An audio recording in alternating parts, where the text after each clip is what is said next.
Mae gennym ni Gymru gyfan ar raddfa fechan yma yn Sain Ffagan yn does. A fyma, tollborth Aberystwyth, y lle sy'n draddodiadol yn cael ei ystyried fel y ffin rhwng de a gogledd.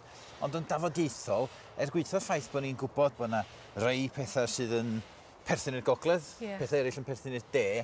Lle mae rhywun medru lleoli'r ffin rhwng dydw ni mas ac allan? Wel, dyw'r ffin ddim fel mae pobl yn disgwyl bod chi'n gallu sefyll un ochr i'r linell anweledig yma, a mae pawb o'r ochr yma yn defnyddio mas, a sneidwch i'r ochr arall i chi'n defnyddio allan. Nid fel yna, mae pethau. Mae'n ardal draws newid fel arfer. Mae yna bopti fan hyn o Aberystwyth fel mae'n digwydd, ond nid popti yw'r gair arferol am beth ni'n alw'n ffwrn yn y de yn ardal Aberystwyth. Mae rhaid chi fynd ymhellach i'r gogledd i ddyffryn Dyfi cyn dod o hyd i bobl sy'n defnyddio popti.